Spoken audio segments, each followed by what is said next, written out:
The rain hammered against the glass doors of Meridian Financial Tower like bullets, each drop exploding into 1,000 fragments before sliding down the polished surface. Inside the 32nd floor conference room, the city's most powerful, executives sat around a mahogany table that cost more than most people's annual salary, their voices a low hum of corporate strategy and quarterly projections. But none of that mattered to Marcus Chen as he pressed his phone against his ear, his knuckles white against the device. Before we jump back in, tell us where you're tuning in from.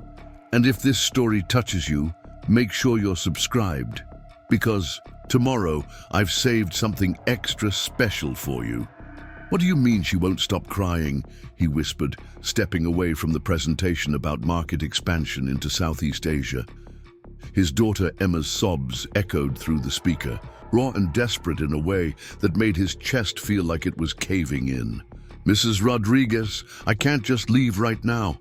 This meeting determines whether we land the Morrison account, and if we don't, Mr. Chen.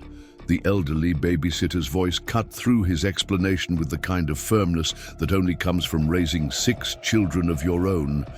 I've been watching children for 37 years. This isn't a tantrum. This isn't defiance. This little girl is heartbroken, and she needs her father. Through the phone, Marcus could hear Emma's voice, small and shattered. I want Mama. Where's my Mama? She promised she wouldn't leave me. The words hit him like a physical blow. 3 months. It had been 3 months since the accident. 3 months since Sarah's car had skidded on black ice and collided with a semi-truck on Highway 101. 3 months since Emma had asked him every single day when Mommy was coming home, and he'd run out of ways to explain that she wasn't, ever. Sir, the voice belonged to Victoria Sterling, CEO of Sterling Enterprises, the woman whose approval could make or break his architecture firm's future. She stood at the head of the table, her silver hair pulled back in a perfect chignon, her charcoal suit pristine despite the storm raging outside. Are we experiencing technical difficulties? Marcus looked around the room at the faces staring back at him, investors who had flown in from 3 different countries, legal representatives with briefcases full of contracts, the Morrison Group's acquisitions team, led by James Morrison himself, a man known for walking away from deals over far less than a contractor taking personal calls during presentations. Marcus started, then stopped. Emma's cries grew, louder through the phone, and he could hear Mrs. Rodriguez trying to soothe her with promises of ice cream and cartoons, but nothing was working. Nothing had worked for weeks. Victoria's expression remained neutral, but there was something in her eyes that Marcus couldn't quite read. Impatience, perhaps, or maybe something else entirely. Mr. Chen, if you need a moment to handle your personal affairs, we can certainly reschedule. The words hung in the air like a challenge. Marcus knew what rescheduling meant in the corporate world. It meant lost opportunities. It meant other firms swooping in to claim what should have been his. It meant the slow death of everything he'd built over the past 8 years. Everything Sarah had believed in when she'd mortgaged their house to help him start Chen & Associates Architecture. But as Emma's voice cracked over the phone, calling for a mother who would never answer again, Marcus realized that some things mattered more than contracts and quarterly earnings. I'm sorry, he said, his voice steadier than he felt. My daughter needs me. Marcus had always prided himself on being a man who could compartmentalize. During his years climbing the corporate ladder at Patterson & Associates, he'd mastered the art of leaving personal problems at the office door. When Sarah had been going through her difficult pregnancy with Emma, he'd still managed to close the Riverside Medical Center project on time and under budget. When his father had been diagnosed with early-onset Alzheimer's, he'd worked 16-hour days to secure the funding for the senior living facility that would become his signature design. But grief, Marcus discovered, didn't respect boundaries. It seeped into everything like water through a cracked foundation, weakening structures you thought were solid, finding weak points you didn't know existed. The ride to his Beacon Hill townhouse took 23 minutes in good traffic, but with the storm turning Boston's streets into rivers, Marcus found himself trapped in his Audi, listening to the rhythmic thump of windshield wipers and trying to ignore the voice in his head that sounded suspiciously like his late wife. "You can't save everyone, Marcus," Sarah used to say when he worked late into the night, sketching designs for affordable housing projects that would never see enough funding, or revising plans for the 20th time because he couldn't accept anything less than perfect. Sometimes good enough is good enough. But good enough had never been enough for Marcus Chen. Good enough was what his immigrant parents had been told to accept when they'd arrived from Taiwan with nothing but advanced degrees that American employers didn't recognize, and dreams that seemed too large for their small apartment in Chinatown.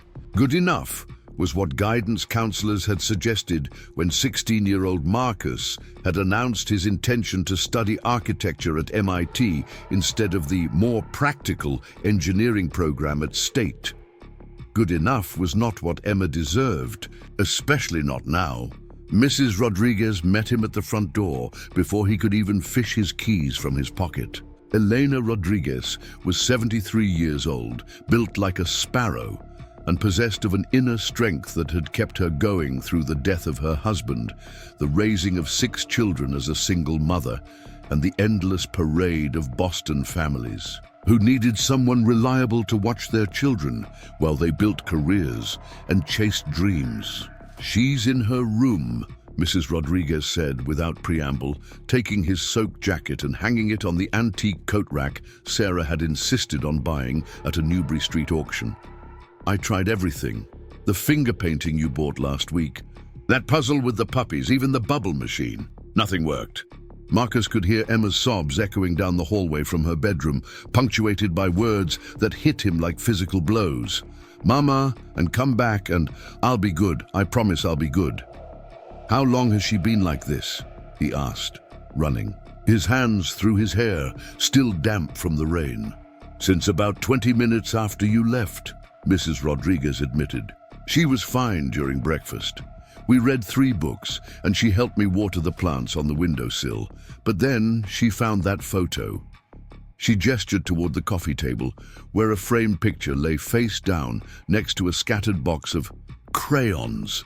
Marcus didn't need to turn it over to know which photo it was. Sarah holding newborn Emma in the hospital, both of them exhausted and perfect, and utterly unaware that they had less than 5 years together. "She asked me why Mama looked so happy in the picture if she was planning to leave," Mrs. Rodriguez continued, her voice gentle but matter-of-fact. "I didn't know what to tell her." Marcus picked up the frame, his thumb tracing the edge of the glass. The photo had been taken by his sister Jenny, who had insisted on documenting every moment of Emma's first day of life. Preparing and narrating this story took us a lot of time, so if you are enjoying it, subscribe to our channel. It means a lot to us. Now back to the story. Sarah's hair was matted with sweat, her hospital gown wrinkled and stained, but her smile was radiant as she gazed down at the tiny person in her arms. "She wasn't planning to leave," Marcus whispered, more to himself than to Mrs. Rodriguez. "She was planning to teach Emma how to ride a bike and braid her hair and take her to college and walk her down the aisle someday. She was planning for forever." Mrs. Rodriguez placed a weathered hand on his shoulder. "Children don't understand planning, Mr. Chen. They only understand what is and what isn't, and right now what isn't is her mama." Emma's bedroom door was painted pale yellow with white trim, decorated with hand-painted butterflies that Sarah had spent weeks perfecting during her nesting phase. Marcus knocked softly before pushing it open, his heart breaking at the sight that greeted him. His 5-year-old daughter sat in the middle of her bed, surrounded by every stuffed animal she owned, her dark hair tangled and her face red and blotchy from crying. She wore the purple dinosaur pajamas that Sarah had bought her for her last birthday, the ones Emma insisted were her brave pajamas, because dinosaurs were strong and didn't cry. But Emma was crying now, great heaving sobs that shook her small frame. When she saw Marcus, she launched herself at him with the desperate intensity of someone drowning. "Daddy!" she wailed, wrapping her arms around his neck so tightly he could barely breathe.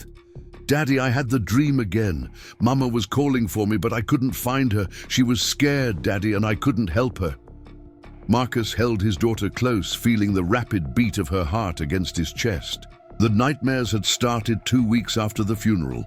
Vivid dreams where Sarah was trapped somewhere dark and calling for help, while Emma searched frantically but could never quite reach her. Dr. Peterson, the child psychologist they'd been seeing, said it was normal, part of the grieving process, that Emma's young mind was trying to make sense of an incomprehensible loss. Normal didn't make it any easier to watch his child suffer. "It was just a dream, baby girl," Marcus murmured into her hair, which still smelled like the strawberry shampoo Sarah had chosen because it was gentle enough for an angel. "Mama isn't scared, and she isn't trapped. She's in heaven, remember? With Grandpa William and Mrs. Peterson's dog, Buster. But why can't I go visit her?" Emma pulled back to look at him with eyes that were far too old for her face. "When Grandpa William was sick, we visited him in the hospital.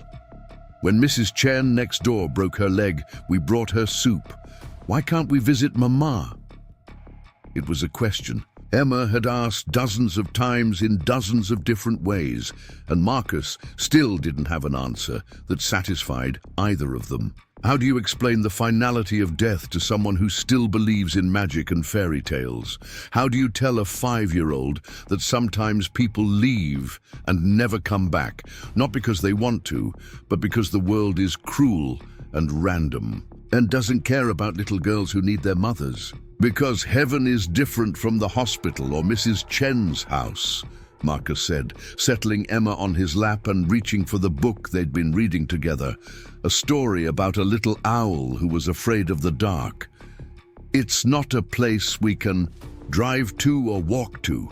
It's a special place where people go when their bodies get too tired to keep going." "Was Mama tired?" Emma asked, her thumb finding its way to her mouth, a habit she'd outgrown 2 years ago, but had returned to after the accident. Marcus closed his eyes, remembering Sarah as she'd been that last morning, singing off-key in the shower, burning toast because she was too busy texting her sister about their weekend plans, kissing Emma goodbye with promises to read extra bedtime stories when she got home from her marketing conference in Springfield. "No, sweetheart," he said finally, "Mama wasn't tired. Sometimes accidents happen and people have to go to heaven even when they don't want to. But that doesn't mean she wanted to leave you. She would have stayed forever if she could." Emma was quiet for a long moment, her small fingers tracing the cover of the owl book. Then she looked up at him with an expression that was heartbreakingly earnest. "Daddy, what if I forget her?" The question hit Marcus like a punch to the solar plexus. It was his own worst fear, the thing that kept him awake at 3 a.m. staring at the ceiling and wondering if Emma would remember Sarah's laugh or the way she sang lullabies slightly off-key, or how she always made pancakes in the shape of Emma's initials on Sunday mornings. "You won't forget her," he said, his voice rough with emotion. "Do you know how I know?" Emma shook her head. "Because she's part of you. She's in your eyes when you get excited about something new. She's in your smile when you're being silly. She's in your heart when you're being kind to someone who's sad. You carry the best parts of Mama with you everywhere you go." But what if the parts get lost? Marcus reached over to Emma's nightstand and picked up a small wooden music box that had belonged to Sarah's grandmother. When he wound it up, it played Für Elise, the same piece Sarah had been learning on piano when they'd first met in college. "Listen," he said, as the melody filled the room. "This song is more than 100 years old. The man who wrote it died long before your great-great-grandmother was even born. But every time we play this music box, we hear his song. Every time you smile like Mama, or sing like Mama, or help someone like Mama would, her song keeps playing. Emma listened to the music box until the melody wound down to silence. Then she looked up at Marcus with eyes that were still sad, but somehow less frightened. "Will you stay with me until I fall asleep?" she asked. "Always," Marcus promised, tucking her under the covers and settling into the rocking chair Sarah had insisted they needed for late-night feedings and early morning cuddles. "I'm not going anywhere." As Emma's breathing gradually slowed and evened out, Marcus found himself thinking about the meeting he'd walked out of, the contracts that wouldn't be signed, the opportunities that might not come again. In the morning, he'd have to call Victoria, Sterling, and try to salvage what he could of the Morrison account. He'd have to explain to his small team at Chen and Associates why their biggest potential client had walked away. He'd have to figure out how to keep his business afloat while being the kind of father Emma needed. But tonight, watching his daughter sleep peacefully for the first time in weeks, Marcus knew he'd made the right choice. Sarah would have been proud of him for putting Emma first, for choosing love over ambition, for remembering that some things were more important than success. Outside, the storm was beginning to pass, the rain gentling from a downpour to a steady patter against the windows. Marcus closed his eyes and listened to the sound, letting it wash away his worries about tomorrow. For now, it was enough to be here, in this moment, keeping watch over the most precious part of the life he and Sarah had built together. He dozed fitfully in the rocking chair, startling awake every time Emma stirred or made a sound. Around midnight, she began to whimper in her sleep, her small hands clutching at the air as if reaching for something just out of grasp. "Mama," she whispered, her voice thick with sleep and longing. "Mama, don't go." Marcus was out of the chair. In an instant, kneeling beside her bed and gently stroking her hair. "Shh, baby girl, Daddy's here. You're safe." Emma's eyes fluttered open, unfocused and confused. For a moment, she looked around the room as if she didn't recognize it, as if she expected to see someone else sitting in the shadows. "I dreamed she was coming home," Emma said, her voice small and lost. "She was in the kitchen making pancakes, and she told me to get dressed for school. But when I went to hug her, she wasn't there anymore." Marcus felt his own eyes fill with tears. These moments of hope followed by crushing disappointment were perhaps the cruelest part of grief. The mind's refusal to accept what the heart couldn't bear to acknowledge. "I know, sweetheart," he whispered, gathering her close. "I have those dreams too sometimes, dreams where Mama is still here, where nothing ever changed." "Do you think she misses us?" Emma asked, burrowing deeper into his arms. "I think she misses us so much that sometimes she visits us in our dreams," Marcus said, surprised by the words even as he spoke them. He wasn't a particularly religious man, had never given much thought to what happened after death, but something about the way Emma's face brightened at the possibility made him want to believe it might be true. "Really? Really? And I think she's watching over us, making sure we take care of each other." Emma was quiet for a moment, processing this new information. Then she looked up at him with the sudden clarity that children sometimes possessed. "Daddy, are you sad too?" The question caught Marcus off guard. He'd been so focused on helping Emma process her grief that he'd almost forgotten about his own, almost forgotten the way he sometimes caught himself setting 2 coffee cups in the morning before remembering he only needed 1.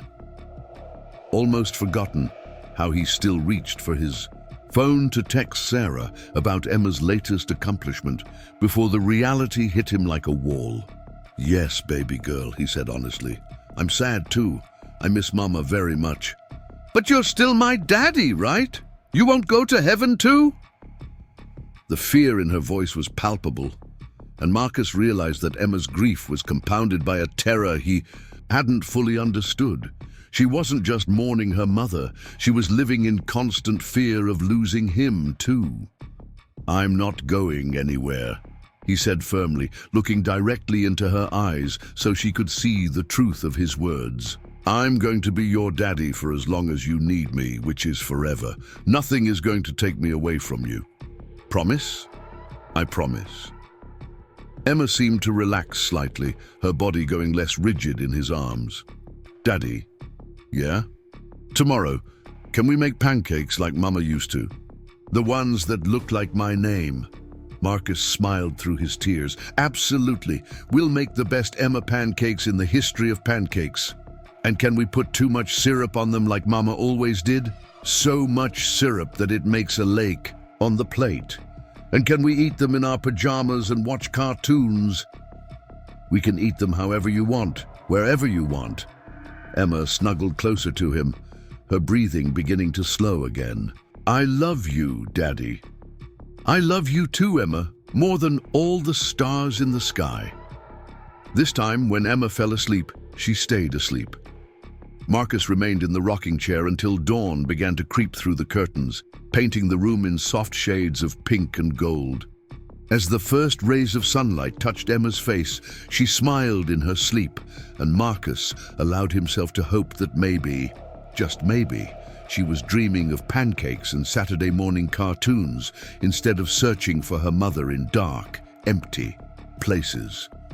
When Mrs. Rodriguez arrived at 7:30, she found Marcus still in the rocking chair, his neck stiff and his back aching, but his heart lighter than it had been in weeks. "Better night?" she asked quietly, setting down her purse and the bag of groceries she'd picked up on her way over. "Better," Marcus confirmed, carefully extracting himself from the chair without waking Emma.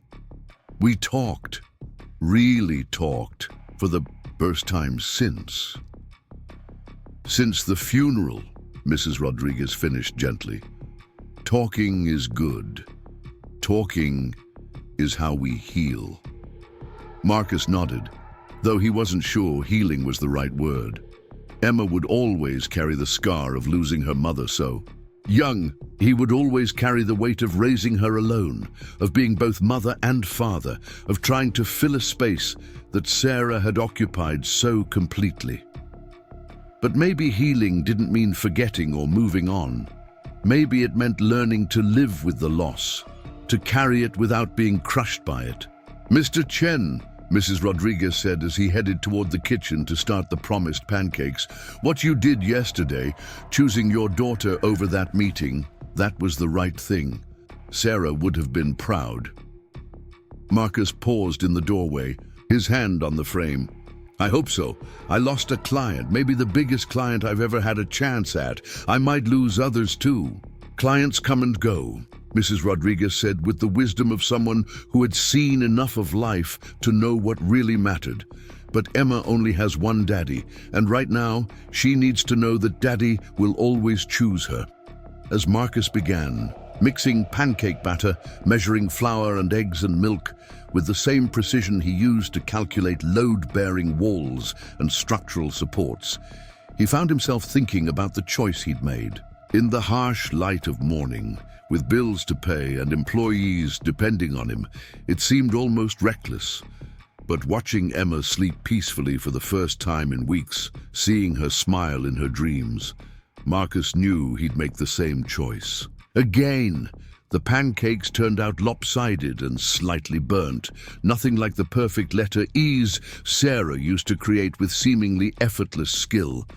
But when Emma stumbled into the kitchen 40 minutes later, her hair a disaster and her brave dinosaur pajamas wrinkled from sleep, her face lit up like Christmas morning. "You made them," she squealed, climbing onto her booster seat and examining the imperfect pancakes with the appreciation of a food critic. "They look exactly like my name." Marcus didn't have the heart to point out that they looked more like abstract art than letters. Instead, he drowning them in syrup just as Sarah used to do, and sat down across from his daughter to eat breakfast in their pajamas while cartoons played on the small television in the kitchen nook. "Daddy," Emma said around a mouthful of pancake, "do you think Mama would like our pancakes?" Marcus looked at his daughter, syrup on her chin and joy in her eyes, and felt something shift inside his chest. Not healing exactly, but something like hope. "I think Mama would love them," he said. "And I think she'd love watching us eat them together." Outside, Boston was waking up to a clear sky and streets washed clean by the storm. Inside the Chen family kitchen, a father and daughter shared an imperfect breakfast and took their first real steps forward into whatever came next, carrying with them the love of a woman who would never be forgotten and always be missed, but who had given them enough strength to face each new day together. The phone began ringing at 9:15, shattering the peaceful bubble Marcus and Emma had created around their morning ritual. He recognized the number immediately, Victoria Sterling's direct line, the call he'd been dreading since the moment he'd walked out of yesterday's meeting. "Daddy, don't answer it," Emma said, sensing his tension with the intuitive awareness. Children possessed. She was curled up beside him on the living room couch, still in her dinosaur pajamas, working on a coloring book while he pretended to read the newspaper. "I have to, sweetheart," Marcus said, though every instinct screamed at him to let it go to voicemail. "It's work." "Work is stupid," Emma declared with the absolute certainty of a 5-year-old. "Work makes you sad." She wasn't wrong. For the past 3 months, work had felt like an obligation rather than a passion, something to endure rather than embrace. The creative spark that had once driven him to sketch building designs on napkins during lunch meetings had dimmed to barely a flicker. Even projects that should have excited him felt flat and colorless, but work was also what kept food on the table and the mortgage paid. Work was what allowed him to afford Emma's private school and music lessons and the child psychologist who was helping them both navigate their grief. Work was what gave structure to days that otherwise threatened to spiral into endless loops of sorrow and regret. Marcus answered on the 4th ring, his voice carefully professional despite the cartoon. Playing softly in the background, "Marcus Chen. Mr. Chen." Victoria Sterling's voice was crisp and unreadable, giving nothing away about her intentions. "I trust you were able to resolve your family emergency yesterday?" "Yes, thank you. I appreciate your understanding." Marcus kept his response neutral, though his palms were beginning to sweat. In the corporate world, family emergency was often code for unreliable, and he couldn't afford to be seen as anything less than completely dependable. "Good. I'm calling because I'd like to schedule a follow-up meeting. Are you available this afternoon?" Marcus blinked, surprised. He'd expected termination, not continuation. "This afternoon? Yes, I can make that work. Should I bring the Morrison group presentations?" "No need. This is a different matter entirely. Something more personal." There was a pause, and when Victoria spoke again, her voice had lost some of its corporate polish. "Mr. Chen, what you did yesterday, putting your daughter first, it reminded me of something I'd forgotten about the importance of family. I'd like to discuss a project that's close to my heart." Marcus found himself gripping the phone tighter, unsure whether to feel hopeful or concerned. Victoria Sterling was known for her philanthropy, but she was also known for projects that consumed vast amounts of time and energy with questionable financial returns. He couldn't afford to work for free, no matter how noble the cause. "What kind of project?" he asked carefully. "The kind that might change both our lives," Victoria said. "Can you meet me at 2 o'clock? I'll text you the address. And Mr. Chen, bring your daughter if you need to. I suspect she might find this interesting."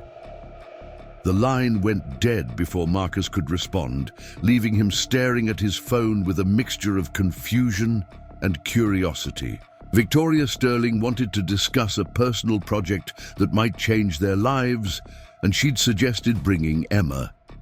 In his 8 years of professional experience, No client had ever encouraged him to bring his child to a business meeting. "Was that the mean work lady?" Emma asked, looking up from her coloring book where she'd been creating a purple elephant with orange spots.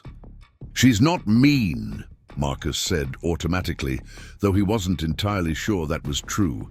Victoria Sterling had a reputation for being fair but demanding, generous but exacting. "She wants to meet with us this afternoon." "Us?" Emma's eyes widened. "Like me too?" Apparently. Marcus was still trying to process the unusual request. "Would you like to come with Daddy to a work meeting?"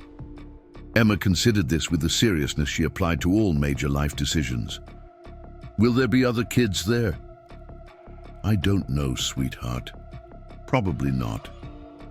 "Will I have to wear my fancy dress?" Marcus looked at his daughter, whose definition of fancy dress included anything without cartoon characters or dinosaurs. "You can wear whatever you want as long as you're comfortable." "Okay," Emma decided, "but if the meeting is boring, can I draw pictures?"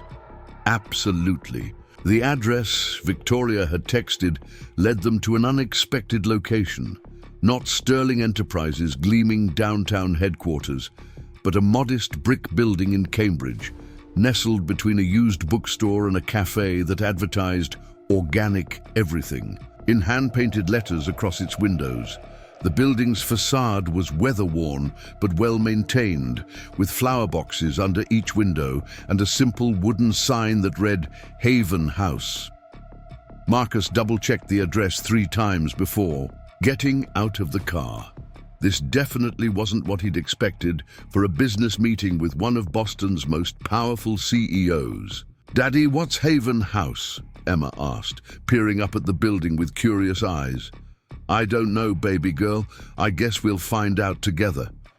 The front door was painted a cheerful yellow with a small brass plaque that read "Home Away from Home" for families in transition.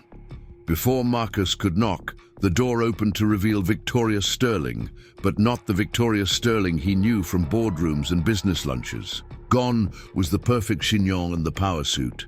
Instead, she wore dark jeans, a soft blue sweater, and sneakers that looked like they'd seen actual use.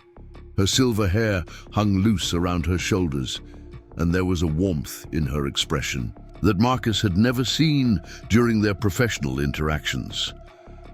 "Mr. Chen, thank you for coming," she said, then looked down at Emma with a genuine smile. "And you must be Emma. I've heard wonderful things about you." Emma moved slightly, behind Marcus's leg, suddenly shy in the presence of this stranger who somehow knew her name. "Are you the work lady?" she asked in a small voice. Victoria laughed, a sound that was nothing like the controlled chuckle Marcus had heard in business settings. "I suppose I am. But today, I'm not here about work. Today, I'm here about something much more important." She gestured for them to follow her inside, and Marcus was immediately struck by the warmth of the space. The entryway was painted in soft earth tones, with comfortable-looking furniture arranged in conversational clusters. Children's artwork covered one wall, and the air smelled faintly of cinnamon and fresh bread. "This is Haven House," Victoria explained as they walked down a hallway lined with photographs of smiling families. "We provide temporary housing and support services for families going through difficult transitions. Single mothers fleeing domestic violence situations, fathers who've lost their jobs and their homes, families dealing with medical crises or unexpected tragedies." Marcus began to understand why Victoria had wanted him to see this place in person. As an architect, he could immediately appreciate the thoughtful design choices, the way natural light had been maximized through clever window placement, how common spaces flowed naturally into each other, the details that made an institutional building feel like a home. "The building is old," Victoria continued, "built in 1923 as a private residence, converted to a boarding house in the 50s, and purchased by my foundation 15 years ago. We've done what we could with minor renovations, but it's reached the point where we need someone with vision to help us reimagine what it could become. They entered a large room that might once have been a formal dining room, but now served as a children's playroom. Despite being filled with toys and activities, the space felt cramped and poorly organized. Marcus could see at least 6 different safety hazards within 30 seconds of walking through the door. Emma, however, was enchanted.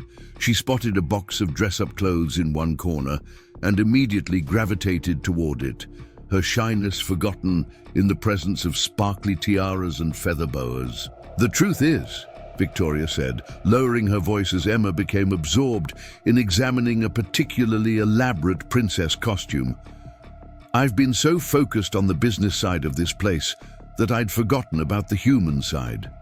Yesterday, watching you choose your daughter over a business deal, it reminded me why I started this foundation in the first place." Marcus found himself studying Victoria's face, seeing something in her expression that he hadn't noticed before. There was a story here, something personal that went beyond corporate philanthropy. "What made you start Haven House?" he asked. Victoria was quiet for a moment, watching Emma try on a purple cape that was about 3 sizes too big for her. 32 years ago, I was a single mother with a 3-year-old daughter and nowhere to go. My husband had left us with nothing but debt and an eviction notice. I had a college degree and plenty of ambition, but no money for childcare and no family willing to help. Marcus felt his perspective on Victoria Sterling shift dramatically. The powerful CEO he'd known only through boardroom interactions suddenly became a person with a history, with struggles that echoed his own in unexpected ways. "There was a place like this," Victoria continued, "run by a woman named Margaret. Chen, no relation to you as far as I know, but she saved our lives. Gave us a safe place to live while I found work, helped arrange childcare, even loaned me the money for professional clothes for job interviews. When I finally got back on my feet, I promised myself that someday I'd pay it forward.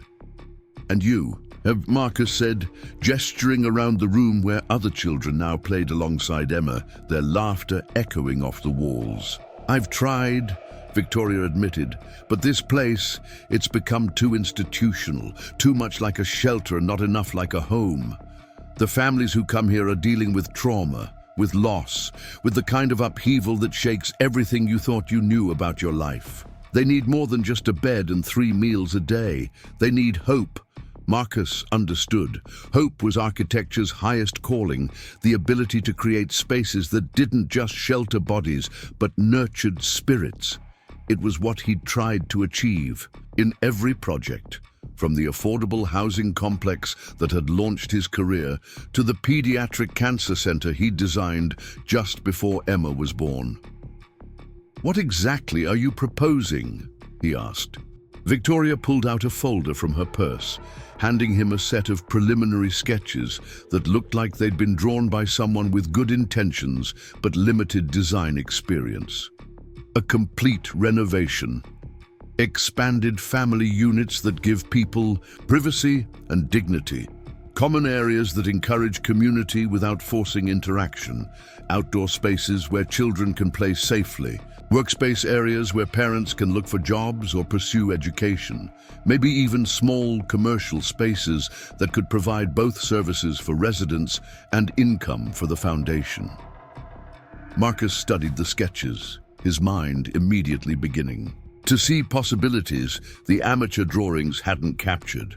This wasn't just a renovation project. It was an opportunity to create something revolutionary, a new model for transitional housing that prioritized human dignity alongside basic needs. "The budget?" he asked, because even revolutionary ideas had to exist within financial reality. "Substantial," Victoria said. "Between my foundation, city grants, and corporate partnerships I've already lined up, we have enough funding to do this right. No corners cut, no compromises on quality or vision." It was the kind of project Marcus had dreamed about since architecture school. the kind that could define a career and make a real difference in people's lives. It was also exactly the kind of project he couldn't afford to take on right now, when his business was struggling and Emma needed stability above all else. "I'm honored that you'd consider me," Marcus said carefully, "but I have to be honest about my limitations right now. My daughter comes first, which means I can't put in the 100-hour weeks that a project like this typically requires." "I wouldn't want you to," Victoria said firmly. "Mr. Chen, what impressed me about you yesterday wasn't your professional dedication, it was your personal priorities. The families who come to Haven House, they've all had their worlds turned upside down. They need to see that it's possible to build something new from the wreckage, that putting family first isn't a weakness, but a strength." Emma appeared at Marcus's elbow, having draped herself in multiple layers of costume jewelry and what appeared to be a superhero cape. "Daddy, look! I'm Princess Super Emma." "You certainly are," Marcus said, his heart swelling with pride at his daughter's resilience. 3 months ago, she'd barely smiled. Now she was creating elaborate personas out of cast-off costumes. "Are you a princess too?" Emma asked Victoria, apparently having decided that anyone wearing jeans and sneakers was automatically approachable. Victoria's face softened in a way Marcus had never seen before. "I used to be," she said seriously, as if this were a perfectly reasonable conversation topic. "But now, I'm more like a fairy godmother. I help other people become princesses." Emma considered this with the gravity she applied to all important revelations. "That's probably better," she decided. "Fairy godmothers have more magic." "They certainly do," Victoria agreed, then looked back at Marcus. "Mr. Chen, I know this is a big decision, and I don't expect an answer today, but I'd like you to take some time to think about it. Tour the rest of the building, meet some of the families, get a feel for what we're trying to accomplish here." "Daddy," Emma tugged on his sleeve, "can we see more of the house? I want to meet the other princesses." Marcus found himself nodding, partly because Emma's enthusiasm was infectious, and partly because his architect's curiosity had been thoroughly piqued. "We'd like that very much." The tour that followed was unlike any site visit Marcus had ever experienced. Victoria introduced them to families with stories that ranged from heartbreaking to inspiring. Maria Santos, a nurse who'd fled an abusive marriage with her 2 young sons and was working double shifts to save for a security deposit on an apartment. David Kim, a software engineer who'd lost his job and then his house when his wife was diagnosed with stage 4 breast cancer, now caring for 3 children while she underwent chemotherapy. Jennifer Walsh, barely 18 and aging out of the foster care system, trying to raise her baby daughter while finishing her GED. Each family had their own small suite, consisting of a bedroom, a kitchenette, and a shared bathroom, but the accommodations were clearly temporary at best. The walls were thin, privacy was minimal, and the common areas were too small for the number of people trying to use them. Emma, oblivious to the adult complexities of the situations they encountered, made friends with impressive speed. She shared her princess cape with Maria's 6-year-old son, helped Jennifer's baby stack blocks, and somehow convinced David's teenage daughter to join her in an impromptu fashion show using the dress-up box. "She's got a gift," Victoria observed, as they watched Emma organize a parade of children down the hallway, all of them wearing various combinations of costumes and giggling with delight. "She gets that from her mother," Marcus said without thinking, then felt the familiar stab of grief that still caught him off guard at unexpected moments. Victoria didn't respond immediately, but when she did, her voice was gentle. "Tell me about her." It was a simple request, but one that no one had made in months. People asked how he was coping, how Emma was adjusting, whether they needed anything practical. But no one asked about Sarah herself, as if talking about her would somehow make the loss more real or painful. "She was," Marcus started, then stopped, overwhelmed by the impossibility of reducing Sarah's entire existence to a few sentences. She was the kind of person who made everything better just by being there. She could turn grocery shopping into an adventure, turn a rainy Saturday into the best day of the week. She saw magic everywhere, and she taught Emma to see it too. She sounds wonderful. She was going to change the world, Marcus continued, the words spilling out before he could stop them. She had this vision for using social media marketing to help small non-profits amplify their missions. She was working on a pilot program with 3 organizations in Boston, planning to scale it nationally. She would have loved this place, would have had a dozen ideas for how to tell Haven House's story in ways that would inspire people to get involved. Victoria was quiet for a moment, watching Emma lead her parade of new friends through the common room. "Maybe she still can," she said finally. "What do you mean?" "I mean, maybe the way you design this space, the way you think about what these families need, maybe that's Sarah's vision being carried forward. Through you, through Emma, through the love you're both still carrying for her." It was a beautiful thought, one that made Marcus's chest feel tight with emotion. But it was also terrifying because it implied a level of responsibility he wasn't sure he was ready to accept. "I don't know if I'm the right person for this," he said honestly. "I'm barely keeping my own life together right now. Some days I can't figure out how to braid Emma's hair properly, let alone redesign an entire building." "Mr. Chen," Victoria said, her voice taking on the firm tone he recognized from their business dealings, "do you know what I see when I look at you?" Marcus shook his head. "I see a man who walked out of the most important business meeting of his career because his daughter needed him. I see a father who spent the night in a rocking chair because he wouldn't leave his child alone with her nightmares. I see someone who's learned that love isn't just a feeling, it's a choice you make every single day, especially when it's hard." When she gestured around the room where Emma was now teaching several children a complicated clapping game that seemed to involve a lot of spinning and laughing. "These families, they need to see that kind of love in action.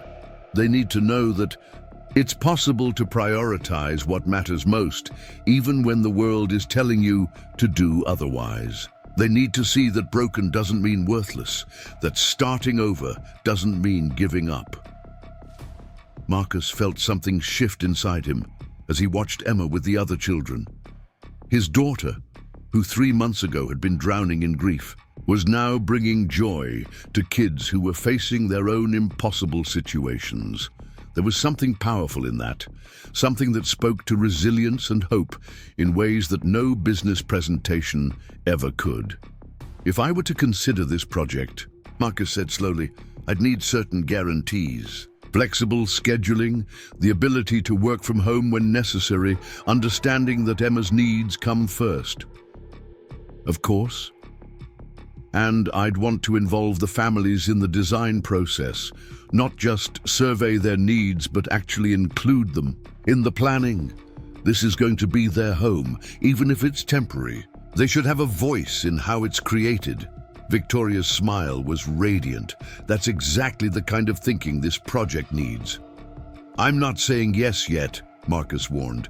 "I need time to think about it, to talk it over with Emma, to make sure I can commit to something this significant." "Take all the time you need," Victoria said. "But while you're thinking, consider this.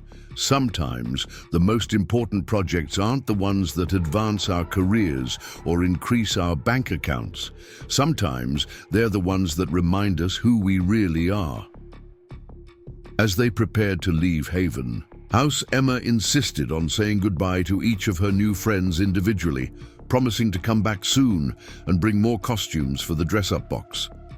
The genuine sadness on her face as they walked to the car reminded Marcus of how much his daughter thrived on connection, on feeling useful and wanted. "Daddy," Emma said as he buckled her into her car seat, "those kids don't have their own houses." Not right now, Marcus explained carefully, but Haven House is helping them until they find new places to live. That's sad, Emma said matter-of-factly. Everyone should have their own house. You're right, sweetheart, everyone should. Are we going to help them get houses? Marcus looked at his daughter in the rearview mirror, seeing Sarah's compassion reflected in Emma's dark eyes. Would you like that? Yes, Emma said firmly. And can we bring more princess costumes next time? Because I think that little girl Jennifer should have a crown too. As they drove home through the busy Cambridge streets, Marcus found his mind racing with possibilities. Not just architectural possibilities, though those were certainly there, but human possibilities. The chance to create something meaningful, something that honored Sarah's memory while building toward a future she would have been proud of. The project would be enormous, complex, challenging in ways that went far beyond structural engineering and building codes. It would require him to be vulnerable, to work with families in crisis, to confront his own grief while helping others, navigate theirs. But maybe that was exactly what he needed. Maybe the best way to honor Sarah's life wasn't to retreat into safe, profitable projects that required nothing of his heart. Maybe it was to take the love she'd given him and Emma and find ways to multiply it, to create spaces where other broken families could begin to heal. Daddy, Emma said sleepily from the back seat, I think Mama would like the princess house. I think she would too, baby girl, Marcus said, his voice thick with emotion. I think she would love it. That evening, after Emma had fallen asleep, surrounded by the elaborate blanket fort they'd built in the living room, Marcus sat at his drafting table for the first time in weeks. Not working on client projects or billing hours, but simply sketching, letting his imagination run free as he thought about what Haven House could become.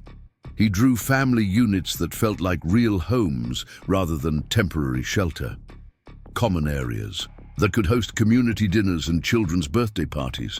Quiet spaces where adults could grieve or plan or simply breathe without being observed.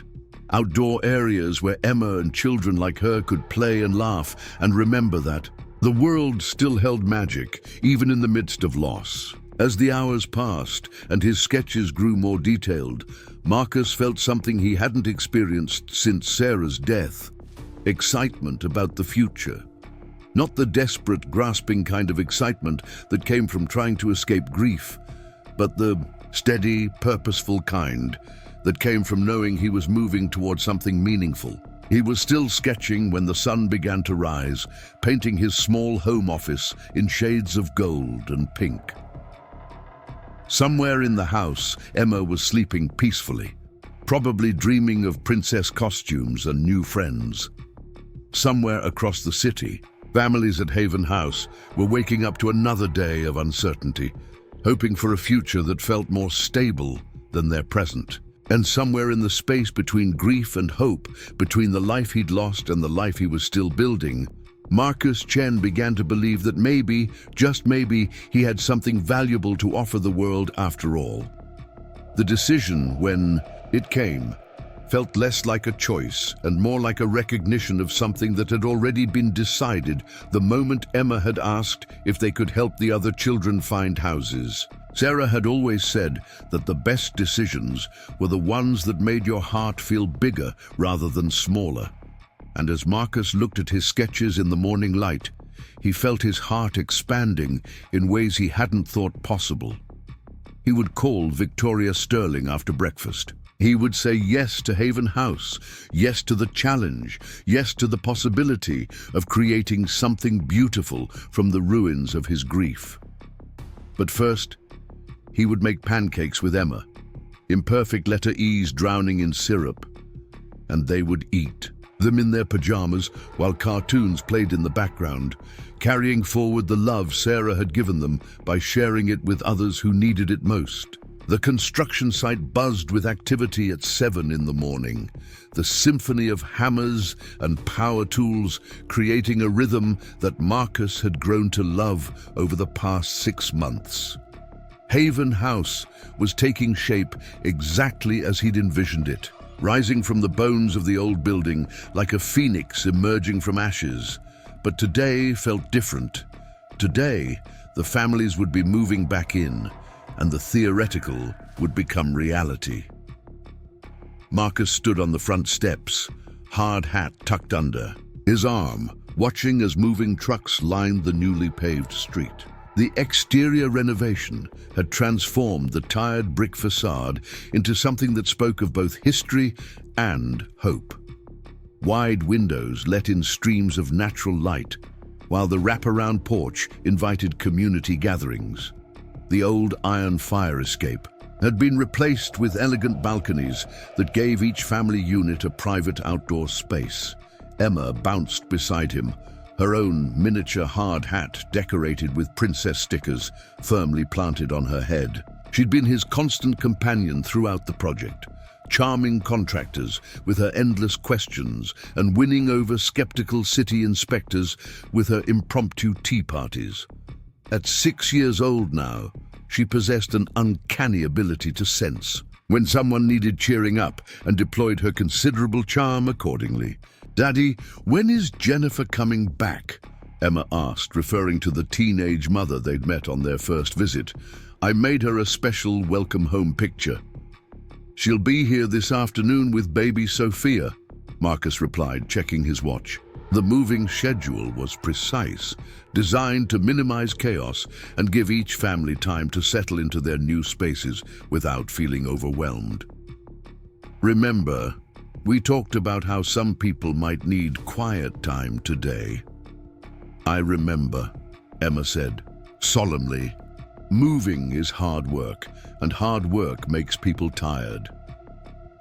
Victoria Sterling emerged from the building's main entrance, her silver hair pulled back in a practical ponytail, her usually pristine appearance replaced by work clothes that bore evidence of hands-on involvement in the final preparations.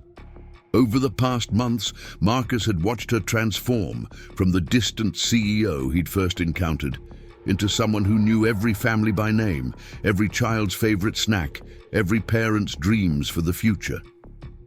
The Rodriguez family just finished their walkthrough, Victoria reported, her face glowing with satisfaction. Maria started crying when she saw the kitchen in their unit. "Good tears," she added quickly, seeing Marcus's concerned expression. Marcus wasn't surprised. The family units had been designed with dignity as the primary consideration. Each apartment featured a full kitchen with modern appliances, a living area large enough for a family to gather comfortably, bedrooms with built-in storage solutions, and bathrooms that prioritized both function and beauty. Gone were the institutional fixtures and cramped quarters that had characterized the old Haven House. "Mr. Chen!" a voice called from across the courtyard. David Kim jogged toward them, his 3 children trailing behind like ducklings following. Their father, the software engineer, had found new employment 2 months ago, but had chosen to stay at Haven House through the renovation, partly because the reduced rent allowed him to save for a house down payment, and partly because his wife, Rebecca, was still undergoing treatment and needed the support network they'd found here. "The community room is incredible," David continued, slightly out of breath. "Rebecca's already planning a book club meeting for next week. She says the reading nook by the window is perfect for quiet discussions." Emma perked up at the mention of Rebecca, whom she'd adopted as an honorary aunt. "Is Aunt Rebecca feeling better today?" "She's having a good day," David confirmed, his smile genuine despite the exhaustion that never quite left his eyes. Chemotherapy was unpredictable, offering victories and setbacks in equal measure, but Rebecca's determination to live fully within whatever constraints her treatment imposed had inspired everyone at Haven House. The community room had been Marcus's most ambitious design challenge. It needed to serve multiple functions: a place for children to play safely while parents worked or rested, a venue for community meetings and celebrations, a quiet space for studying or reading, and a commercial kitchen where families could prepare large meals together. The solution had come to him during one of Emma's tea parties, when he'd watched her effortlessly transition between different activities in their living room, creating distinct zones within a single space. The result was a flowing, open area with carefully designed sightlines that allowed parents to supervise children while pursuing their own activities. Built-in storage solutions kept toys organized, while modular furniture could be reconfigured for different needs. The commercial kitchen opened directly into the main space, encouraging collaboration while maintaining safety standards. "Have you seen the playground yet?" Emma asked David's youngest, a 5-year-old named Sarah, who shared her love of elaborate pretend games. "It has a castle and everything." The playground had been Emma's special project, though she'd been too young to understand the complexities of safety regulations and accessibility requirements that had gone into its design. What she did understand was that outdoor play was essential for children's well-being, and she'd advocated tirelessly for equipment that would appeal to kids of all ages and abilities. Marcus had incorporated her suggestions into a design that featured traditional playground elements alongside sensory gardens, quiet reading spaces, and areas specifically designed for children with mobility challenges. The centerpiece was indeed a castle-themed play structure, complete with towers and bridges that sparked imagination while meeting strict safety standards. "Daddy, can I show Sarah the secret tunnels?" Emma asked, referring to the covered passages that connected different sections of the playground. "Of course, but remember the rules about staying where I can see you," Marcus replied, watching his daughter take David's youngest by the hand and lead her toward their new adventure. Over the past months, Emma had developed a remarkable ability to help other children feel welcome and included. It was a skill born partly from her own experience of loss and displacement, but also from an innate empathy that Marcus suspected came from Sarah. Watching Emma comfort a crying toddler or patiently explain playground rules to nervous newcomers, he often felt his late wife's presence so strongly it took his breath away. "She's going to be an incredible big sister someday," Victoria observed, following his gaze. Marcus felt his cheeks warm. The comment was innocent enough, but it touched on territory he wasn't ready to explore. There had been moments over the past months when he'd caught himself thinking about the future in ways that included possibilities beyond single parenthood. But those thoughts felt premature, almost disloyal to Sarah's memory. Right now she's got her hands full being a big sister to half the kids in Boston, Marcus deflected, though not unkindly. The first moving truck was backing up to the main entrance, its beeping alarm drawing a crowd of curious children who had to be gently corralled by their parents. Marcus recognized the Mitchell family's belongings being unloaded: a well-worn couch, boxes labeled in careful handwriting, a collection of houseplants that had somehow survived 3 temporary housing situations. Sandra Mitchell had been working 2 jobs while trying to finish her nursing degree, a balancing act that had become impossible when her landlord sold their apartment building to developers. She'd spent 4 months bouncing between friends' couches and extended stay motels before finding Haven House, her 8-year-old son Tyler becoming increasingly withdrawn with each displacement. "Tyler!" Emma called out, spotting the boy helping his mother carry boxes. "Come see our new playground." "After you're done moving." Tyler's response was a shy wave rather than his usual enthusiastic greeting. Moving day anxiety affected children differently, and Marcus had learned to recognize the signs of stress that manifested as withdrawal, aggression, or regression to younger behaviors. "He'll be fine once he sees his new room," Victoria said, quietly. Sandra showed him the floor plans yesterday, and he's particularly excited about having his own closet for the first time in his life. The family units had been designed with children's needs specifically in mind. Each bedroom included built-in desk space for homework, adequate storage for toys and clothes, and windows positioned at child-friendly heights.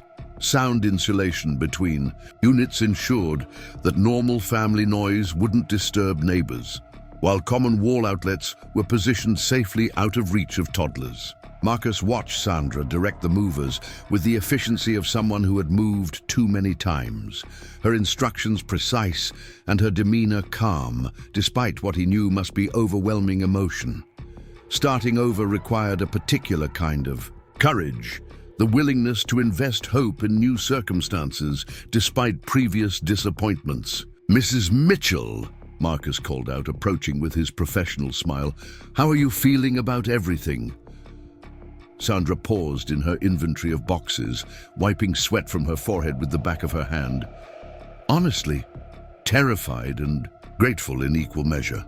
This place, what you've built here, it's more than I dared to hope for." "You deserve a safe, stable home," Marcus replied simply. "All of you do."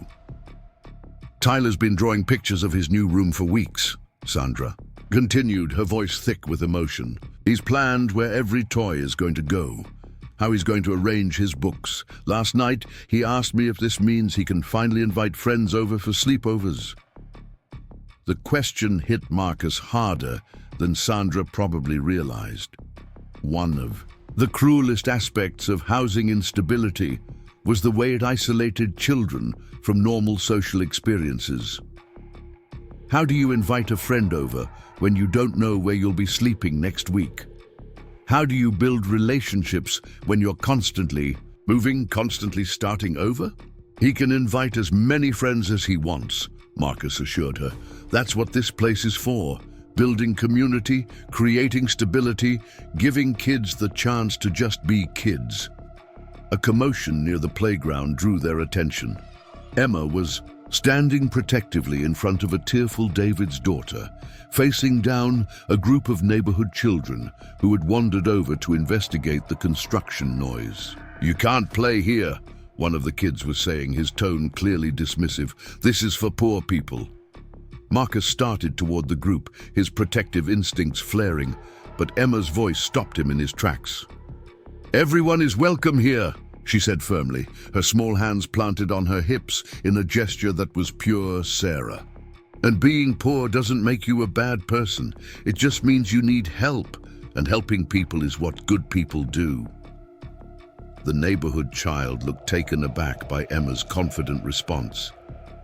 "But my mom said this place is for people who can't take care of themselves." "Your mom is wrong," Emma replied without hesitation. "Everyone here takes really good care of their families. Sometimes bad things happen that aren't your fault, and then you need somewhere safe to figure out what comes next. That's what Haven House is for." Marcus felt a surge of pride so intense it nearly overwhelmed him. His 6-year-old daughter had just articulated the mission of Haven House better than most adults could manage, defending her community with the fierce loyalty of someone who understood what it meant to need help. Victoria appeared beside him, having witnessed the entire exchange. "She gets that from her father," she said quietly. "Actually, I think she gets that from her mother," Marcus replied, watching Emma gently take the hand of David's still sniffling daughter and lead her toward the swings. Sarah always believed that defending people who couldn't defend themselves was a moral imperative. "Past tense?" Victoria asked gently. Marcus considered the question. For months after Sarah's death, he'd spoken about her only in past tense, as if acknowledging her ongoing influence would somehow minimize the reality of her absence. But watching Emma channel Sarah's compassion and courage, he realized that some parts of people never really died. "Present tense," he corrected. Sarah still believes that. Through Emma, through me, through the work we're doing here. The moving trucks continued their ballet of relocation throughout the morning, each family's possessions telling stories of resilience and hope. Maria Santos's nursing textbooks and children's artwork, Jennifer Walsh's carefully preserved baby, clothes, and the GED certificate she'd earned while living in the old Haven house. The Patel family's photographs documenting their journey from Mumbai to Boston, their dreams of opening a small restaurant intact despite the setbacks that had led them here. By noon, the building hummed with the energy of families claiming their spaces, making the transition from shelter to home. Marcus walked through the halls, checking on last-minute details and troubleshooting minor issues that inevitably arose. During move-in day, a loose cabinet handle in Unit 3B, a bathroom faucet that dripped in 2A, small problems with simple solutions, the kind of maintenance issues that could be addressed quickly rather than becoming sources of stress and frustration. Mr. Chen, Tyler Mitchell, appeared at his elbow, practically vibrating with excitement. "Can I show you my room? I got everything exactly where I wanted it." Marcus followed the 8-year-old down the hallway, past other families who were still in various stages of unpacking. Tyler's enthusiasm was infectious, his earlier shyness replaced by the kind of pride that came from having space to call your own. The boy's bedroom was small but efficiently designed, with built-in storage that maximized every square foot. Tyler had arranged his belongings with the precision of someone who understood the value of organization. His books lined up by height, his clothes folded neatly in the new dresser, his collection of toy cars displayed on floating shelves that Marcus had positioned specifically for this purpose. "Look." Tyler pointed to the window, which offered a perfect view of the playground. "I can see everyone playing from here, and Mom says I can have friends sleep over once we're all settled in." "That's wonderful, Tyler. What do you think about having your own room again?" Tyler's expression grew serious, his 8-year-old wisdom surfacing in the way it sometimes did with children who had experienced more change than they should have. "It feels like maybe we're really staying this time, like maybe we don't have to keep all our stuff in boxes anymore." The simple statement encapsulated everything Marcus had hoped to achieve with Haven House. Stability wasn't just about 4 walls and a roof. It was about the psychological safety that came from knowing you belonged somewhere, that your presence was wanted and valued. "You're staying," Marcus assured him. "This is your home for as long as you need it." As the afternoon wore on, the building began to feel less like a construction site and more like a community. Children's voices echoed from the playground, mixing with the sounds of families settling into their new spaces. The smell of someone's cooking began to drift from the community kitchen, where Maria Santos was preparing a welcome dinner for everyone using the industrial-grade equipment that would allow residents to share meals and cooking responsibilities. Emma had appointed herself official greeter, moving from family to family with a combination of enthusiasm and tact that impressed even the most reserved newcomers. She helped Jennifer's toddler navigate the new playground equipment, taught Tyler's younger sister how to use the community room's art supplies, and somehow convinced 3 different families to contribute ingredients for the evening's communal meal. "Your daughter has a gift for bringing people together," Victoria observed as they watched Emma organize an impromptu talent show in the community room. "She's had practice," Marcus replied. "After Sarah died, Emma somehow appointed herself the official mood lifter in our house. She'd plan surprise tea parties when I was having particularly hard days, or suggest movie nights when the silence got too heavy. That's a lot of responsibility for a little girl." "Too much," Marcus agreed.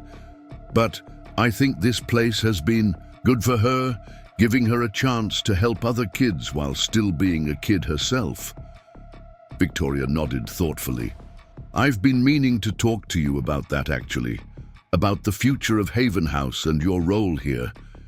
Marcus felt a familiar flutter of anxiety. Over the past months, he'd grown so invested in the project that the thought of it ending felt almost unbearable. But construction projects did end, and contractors moved on to new challenges.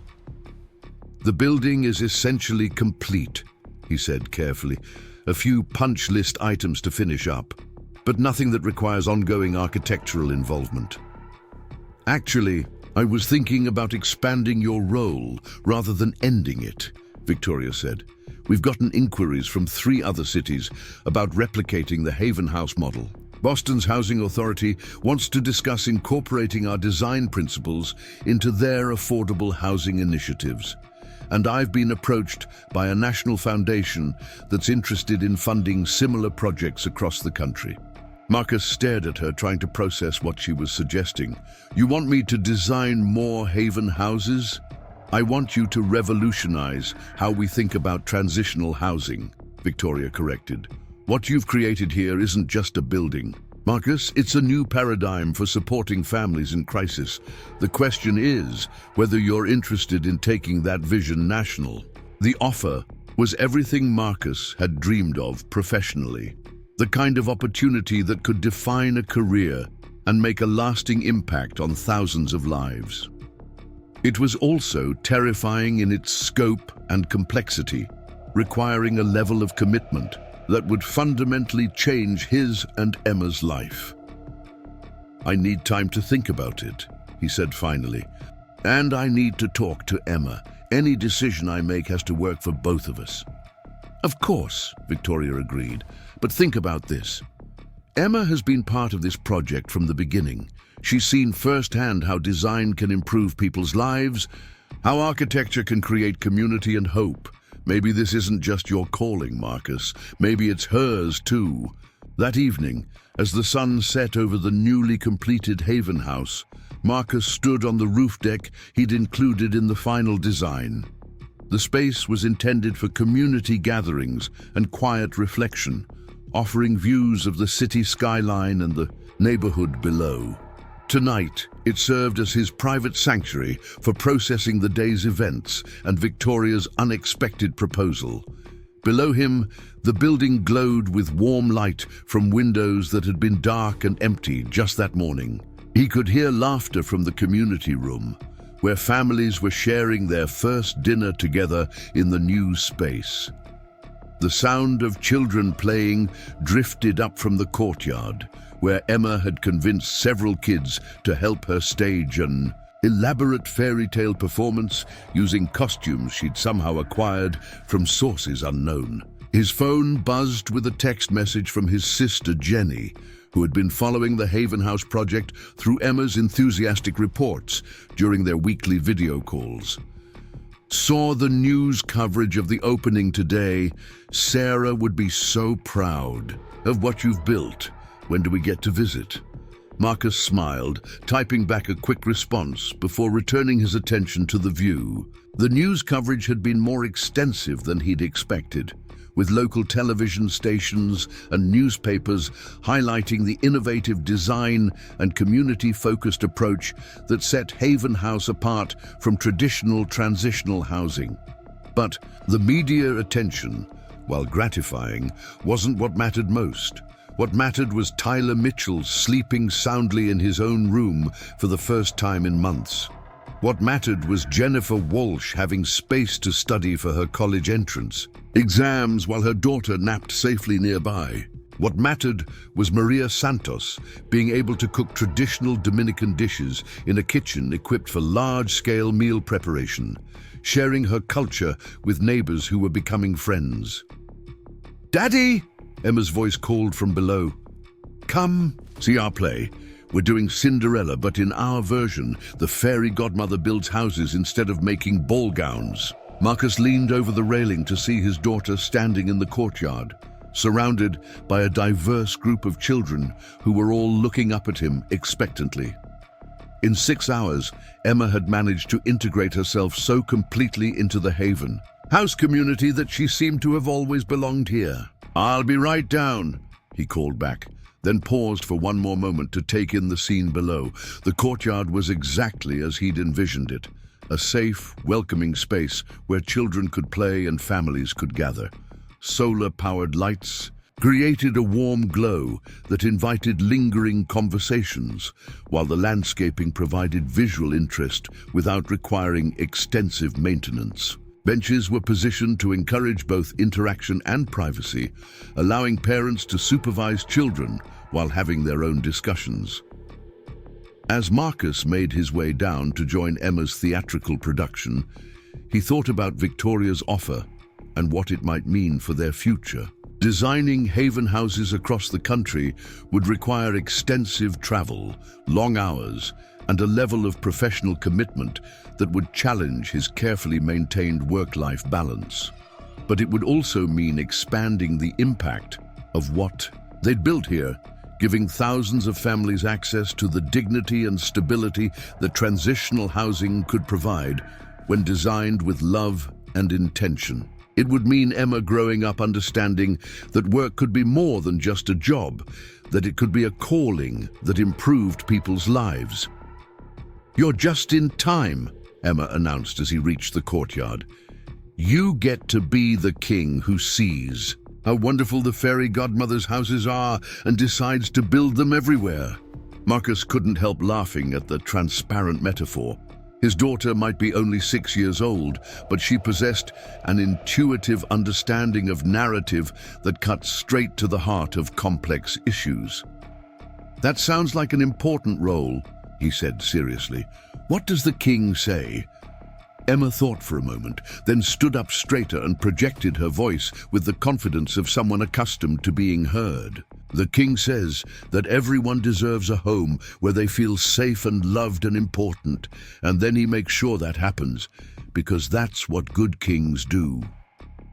As the impromptu performance continued around him, with children taking turns, playing different characters and inventing new plot twists, Marcus felt a sense of clarity that had been missing for months. Emma was right, as she so often was. Good kings made sure everyone had access to safety and love and importance. Good architects designed spaces that honored human dignity. Good fathers made decisions that created possibilities rather than limitations. By the time the sun had fully set and the last of the theatrical performances had concluded, Marcus knew what his answer to Victoria would be. He would take on the challenge of expanding Haven House nationally, but on his terms. Emma would remain his priority, and any project that required him to compromise that commitment wasn't worth pursuing. But Victoria was right about something else. Emma had been part of this journey from the beginning, and she deserved to be part of whatever came next. Not as a burden to be managed around his career, but as a partner whose insights and perspectives made his work better. "Daddy," Emma said as they walked back toward their car, her small hand tucked securely in his. "Are we going to come back tomorrow? Would you like to?" "Yes," Emma said firmly. "I think the kids here need more friends, and I'm really good at being a friend." Marcus squeezed her hand gently. "Yes, you are. The very best kind of friend." As they drove home through the familiar streets of Boston, Marcus found himself thinking about Sarah and what she would have made of the day's events. She would have loved the community room, would have immediately started planning programs and activities that brought families together. She would have been impressed by Victoria's vision and challenged Marcus to think even bigger about the impact. They could have. Most of all, she would have been proud of Emma's instinctive compassion and leadership, her ability to see needs and respond to them without being asked. Those qualities weren't just inherited. They were learned through observation and practice, through seeing adults model the behavior they wanted to encourage. "Daddy," Emma said sleepily from the back seat, "I think Mama would like our new friends." "I think she would love them," Marcus agreed, his voice thick with emotion. "And I think she'd be happy that we're helping them have good homes." "I know she would be." Emma was quiet for a moment, then added, "Do you think she knows about the houses we built?" Marcus considered the question seriously, as he always did when Emma asked about her mother. "I think love doesn't end just because someone dies. I think the love Mama had for us and for helping other people is still working in the world through what we do." So when we build houses for families, we're doing it with Mama's love too. Exactly. Emma smiled in the rearview mirror, satisfied with this explanation. Then we should build lots and lots of houses, so lots and lots of families can feel Mama's love. As they pulled into their own driveway, Marcus realized that his daughter had just articulated the mission statement for whatever came next. They would build lots and lots of houses, not just as structures, but as communities, not just as shelter, but as hope. They would do it together, carrying Sarah's love forward into a future she couldn't see, but had helped shape through the values she'd instilled in both of them. The decision was made. Tomorrow, he would call Victoria Sterling and accept her offer to take Haven House National. Tonight, he would tuck Emma into bed and tell her about fairy godmothers who built houses instead of ball gowns, about kings who made sure everyone had homes, and about mothers whose love continued to work magic in the world long after they'd gone to heaven. The future stretched ahead of them, full of possibilities and challenges, but no longer empty of purpose. They had found their calling in helping others find their homes, and Emma had found her place as both inspiration and partner in that mission.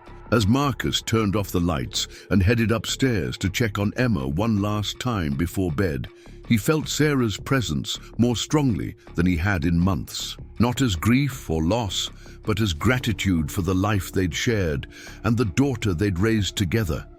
A little girl who was growing into exactly the kind of person the world needed more of. In her room, Emma was already fast asleep, clutching the small stuffed elephant that had been her comfort object since infancy. On her nightstand sat a drawing she'd made that afternoon.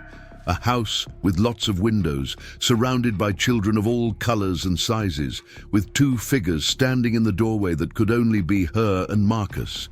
At the top of the page, in her careful first-grade handwriting, she'd written, "Home is where love lives." Marcus kissed her forehead gently and whispered, "Sweet dreams, baby girl. Tomorrow we start building more homes for love to live in." Outside, Boston settled into its nighttime rhythm. 8 million people finding their way to bed in homes, ranging from mansions to studio apartments to emergency shelters. But in a modest brick building in Cambridge, 37 people who had spent months or years without stable housing were falling asleep in beds they could call their own, in rooms they had helped design, in a community they had helped create. And in a townhouse in Beacon Hill, a widowed father and his 6-year-old daughter dreamed of the houses they would build together, carrying forward a legacy of love that refused to be limited by loss, creating hope in a world that desperately needed more of it. The letter arrived on a Tuesday morning in February, delivered by certified mail, while Marcus was reviewing blueprints for the Philadelphia Haven House project. Emma was at the kitchen table, working on a Valentine's card for her teacher, her tongue poking out in concentration as she carefully cut heart shapes from construction paper. The normalcy of the scene made what followed all the more jarring. Marcus signed for the envelope without really looking at it, his mind still occupied with load-bearing calculations and accessibility requirements. It wasn't until he saw the law firm's letterhead that his attention sharpened, and when he read the sender's name, his blood turned to ice. Hartley, Morrison and Associates, Sarah's parents. He hadn't heard from Richard and Patricia Hartley since the funeral 8 months ago, when their grief had manifested as barely controlled anger directed at everyone within reach. They'd blamed the conference organizers for scheduling the event during a snowstorm. They'd blamed Sarah for not staying home. They'd even, in their most irrational moments, blamed Marcus for not insisting she cancel the trip. Emma looked up from her craft project, immediately sensing the shift in his demeanor. "Daddy, what's wrong?" "Nothing, sweetheart," Marcus said, automatically, though his hands were trembling as he opened the envelope. "Just some work stuff." The letter was brief, formal, and devastating in its implications. Richard and Patricia Hartley were petitioning for grandparents' rights, claiming that Marcus was providing an unstable environment for Emma and that her frequent presence at Haven House exposed her to inappropriate influences. They were requesting supervised visitation initially, with the ultimate goal of obtaining joint custody. The legal language was cold and clinical, but the emotional subtext was clear. Sarah's parents blamed Marcus for their daughter's death and wanted to punish him by taking away the only piece of her they had left. Marcus read the letter 3 times before the words fully sank in. Then he walked to the bathroom and vomited, his body rejecting the reality of what he was facing, even as his mind raced through implications and possibilities. "Daddy?" Emma's voice came through the door, small and worried. "Are you sick?" "I'm okay, baby girl," he managed, splashing cold water on his face and trying to compose himself. "I'll be right out." But he wasn't okay, and he wouldn't be for a long time.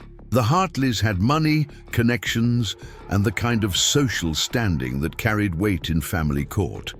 They lived in a gated community in Wellesley, drove luxury cars, and belonged to the country club where judges and politicians networked.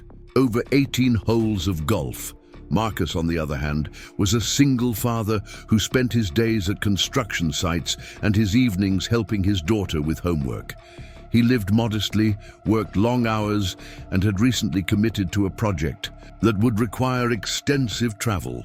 On paper, the Hartleys could make a compelling case that Emma would be better off in their care. The irony wasn't lost on him that the very work he'd undertaken to honor Sarah's memory and help other families might now be used against him in a custody battle. Emma was waiting for him when he emerged from the bathroom, her dark eyes wide. With concern, she'd inherited her mother's ability to read people's emotions, and no amount of forced cheerfulness could hide his distress from her. "What's work stuff?" she asked, climbing onto his lap as he sat heavily in his chair.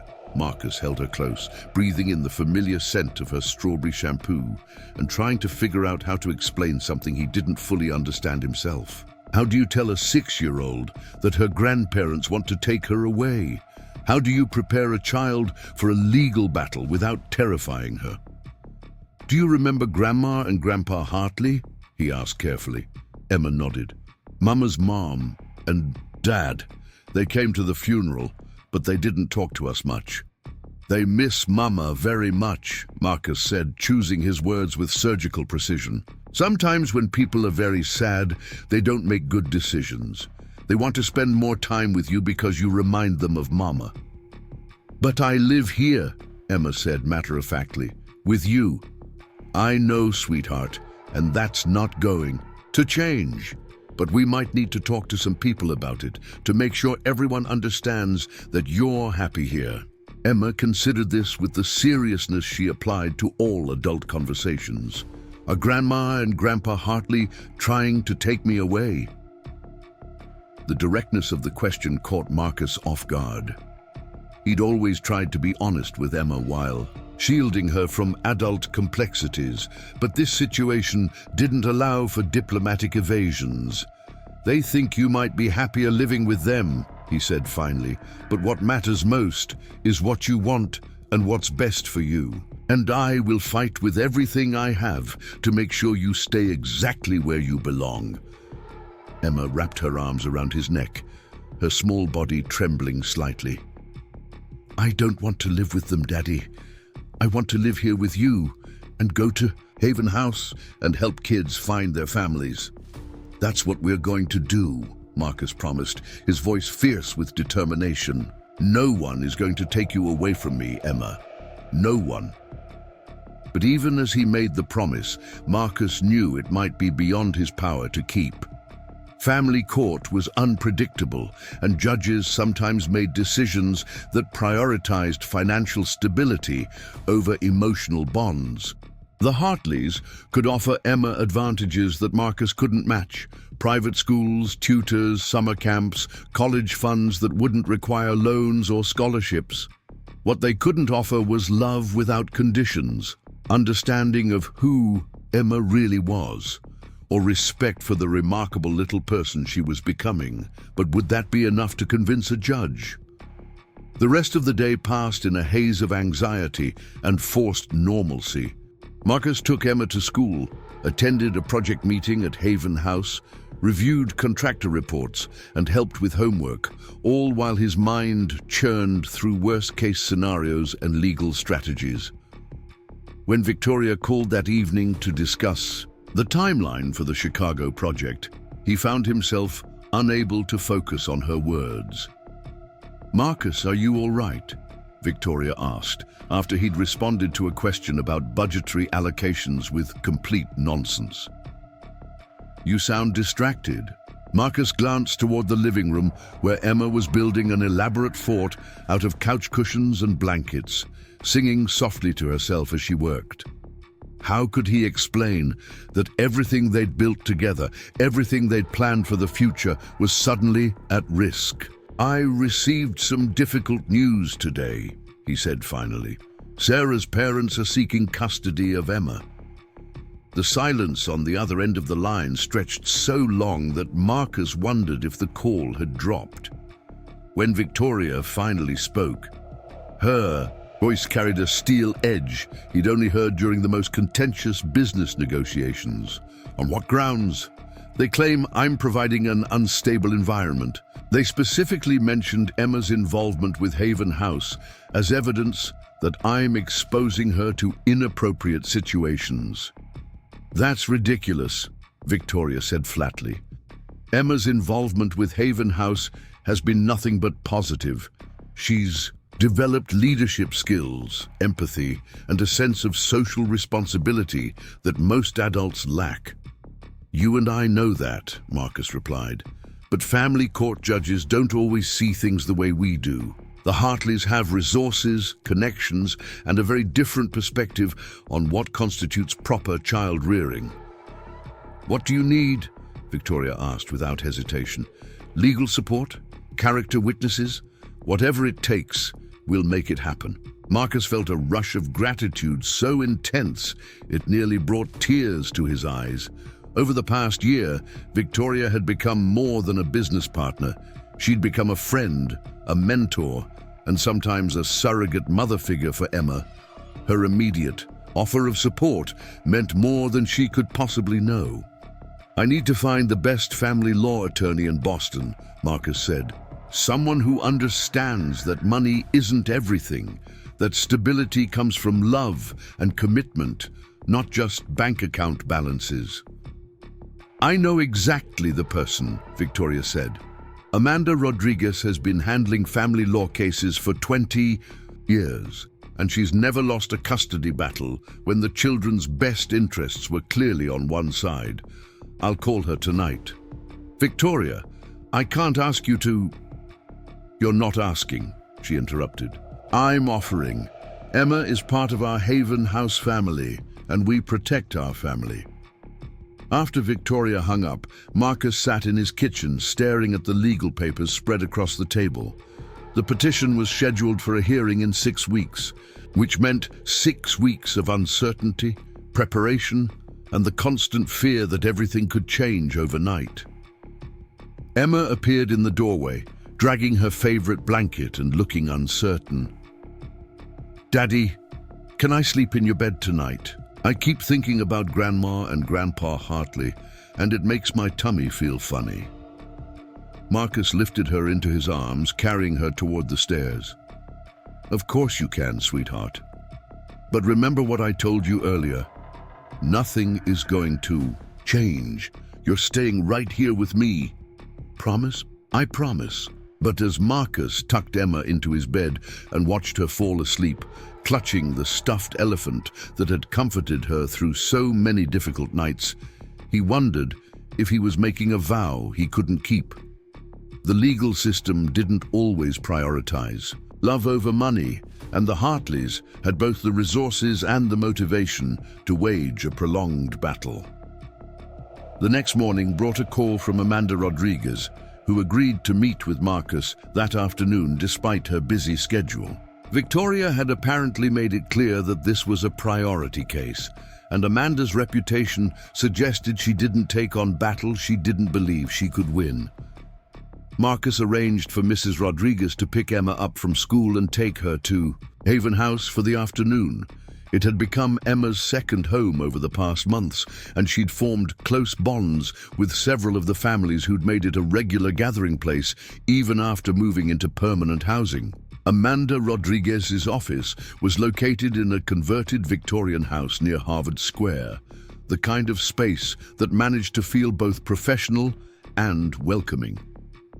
Amanda herself was a woman in her 50s with graying hair, intelligent eyes, and the kind of presence that suggested she was accustomed to fighting for underdogs and winning.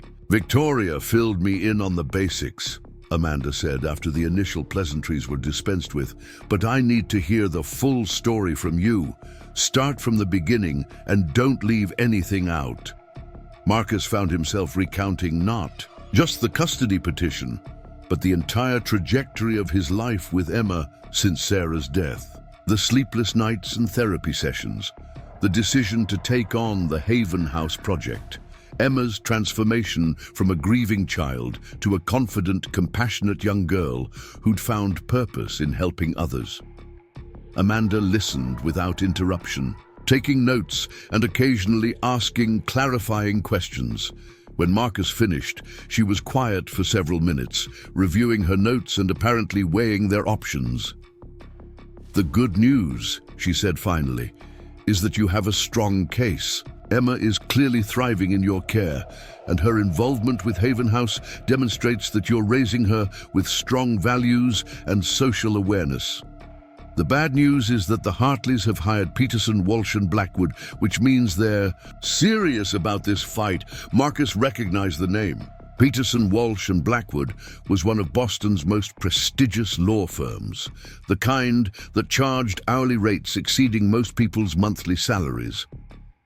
"What does that mean for us?" he asked. "It means they'll try to turn every aspect of your life into evidence of unfitness," Amanda said bluntly.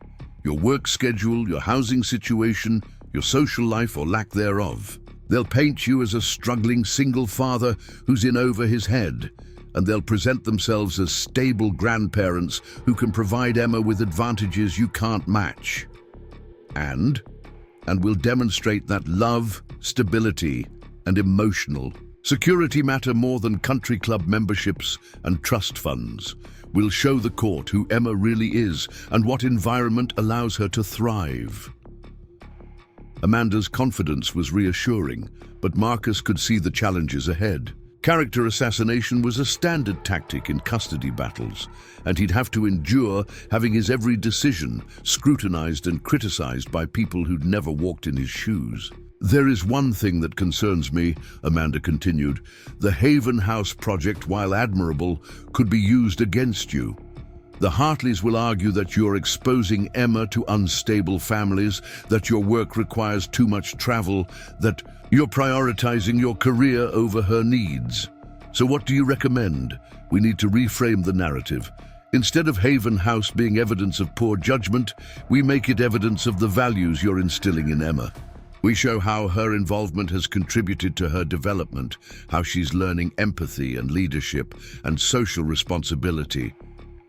And if that's not enough," Amanda's expression grew serious, "then we prepare for a long fight.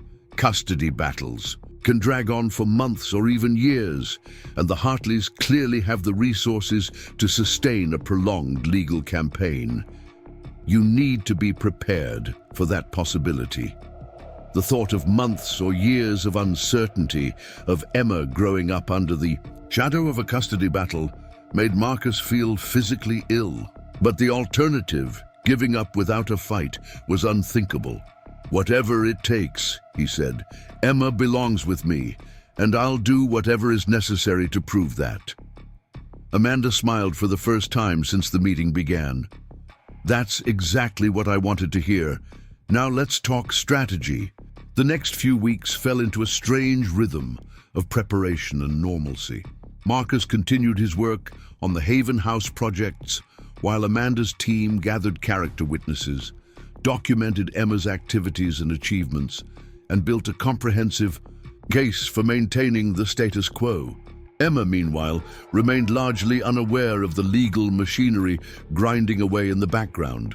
She went to school, played with friends, and spent her afternoons at Haven House helping new families settle in and organizing activities for the other children. To outside observers, she appeared to be a happy, well-adjusted child who was thriving in her current environment. But Marcus noticed subtle changes in her behavior.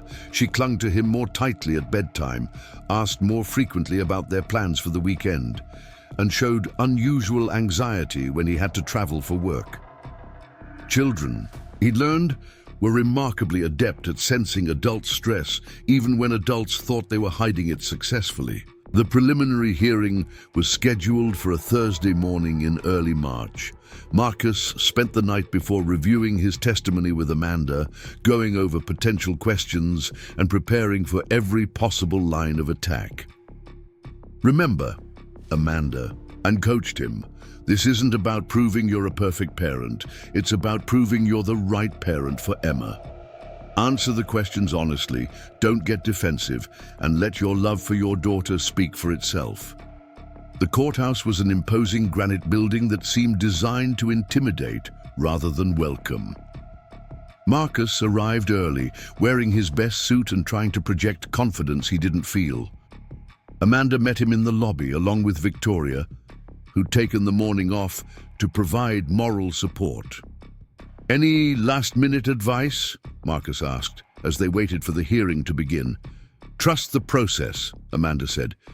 "Judge Morrison has a reputation for putting children's interests first, and the facts are on our side." Marcus did a double take. "Judge Morrison? As in the Morrison Group?" "Different Morrison," Amanda assured him quickly. "Judge Elizabeth. Morrison, no relation to your business contacts. She's fair, thorough, and not easily impressed by money or social status." The Hartleys arrived precisely on time, accompanied by an entourage of lawyers and what appeared to be a private investigator. Richard Hartley looked older than Marcus remembered, his hair completely grey now, and his face bearing the kind of deep lines that suggested chronic stress. Patricia Hartley was impeccably dressed and perfectly composed, but there was something fragile about her composure, as if it might shatter at any moment. They didn't acknowledge Marcus's presence, which was probably for the best. Any interaction between them would likely have been awkward at best and hostile at worst. Judge Morrison was a woman in her early 60s with silver hair and sharp eyes that seemed to miss nothing. She reviewed the case file thoroughly before calling the hearing to order, and her opening remarks suggested she understood the complexity of the situation. "This court recognizes that custody disputes involving grandparents are particularly sensitive," she began.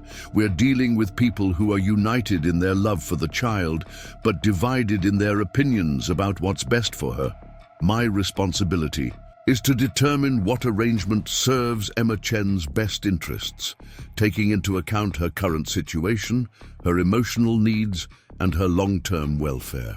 Dowd, the Hartleys' attorney, a silver-haired man named William Peterson, presented their case with professional polish. He painted a picture of Marcus as a well-meaning but overwhelmed single father who lacked the resources and stability to provide Emma with optimal care. He emphasized the Hartleys' financial advantages, their stable marriage, and their ability to provide Emma with educational and social opportunities that Marcus couldn't match. "My clients are not seeking to punish Mr. Chen," Peterson argued. "They simply believe that Emma would benefit from the stability and advantages they can provide. They're prepared to offer generous visitation rights and to work collaboratively with Mr. Chen to ensure Emma maintains a relationship with her father." The subtext was clear.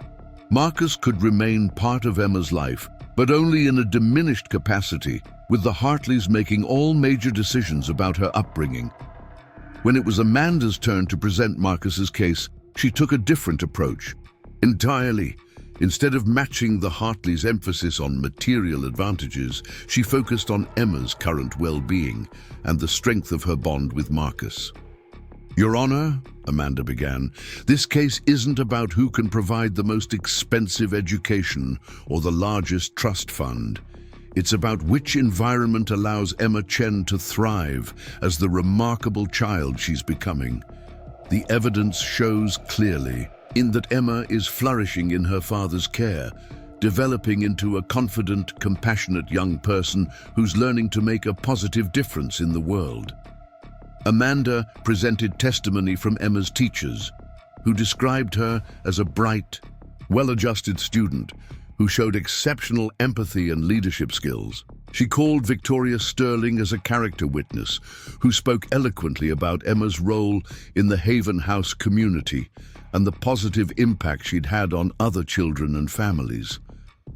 "Emma Chen has taught me as much about courage and compassion as any adult I've worked with," Victoria testified. "She has an intuitive understanding of what it means to help others, and she's developed that understanding because her father has modeled those values consistently in his own life and work." The most powerful testimony came from Dr. Sarah Peterson, the child psychologist who'd been working with Emma since the months after her mother's death. Dr. Peterson had prepared a comprehensive evaluation of Emma's emotional and psychological development, and her conclusions were unambiguous. Emma is a psychologically healthy child who has processed her grief in remarkable ways, Dr. Peterson testified. She has a secure attachment to her father, age-appropriate social skills, and a strong sense of self-worth. Removing her from her current environment would be traumatic and potentially damaging to her continued development. The Hartleys' attorney attempted to undermine Dr. Peterson's testimony by questioning her qualifications and suggesting bias, but his efforts fell flat. Dr. Peterson's credentials were impeccable, and her assessment was supported by detailed documentation of Emma's progress over the past year. The hearing lasted most of the day, with both sides presenting evidence and calling witnesses. Marcus himself testified for nearly 2 hours, answering questions about his parenting philosophy, his work schedule, and his plans for Emma's future. The Hartleys' attorney tried to paint him as an absent father who prioritized his career over his daughter's needs, but Marcus was able to demonstrate that Emma's involvement in his work had been beneficial rather than harmful. "Emma doesn't just tolerate my work," Marcus explained to the court.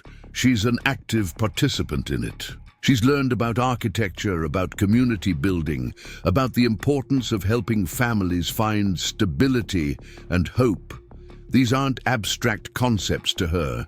They're lived experiences that have shaped her understanding of what it means to be a responsible citizen." Judge Morrison asked pointed questions about the Haven House project, clearly trying to understand whether Emma's involvement was appropriate for a child her age. Marcus was able to explain the safeguards they'd put in place, the positive relationships Emma had formed, and the skills she'd developed through her interactions with other families. "The children at Haven House aren't problems to be solved," Marcus told the court. "They're friends to be made, playmates to be enjoyed, and peers to be supported.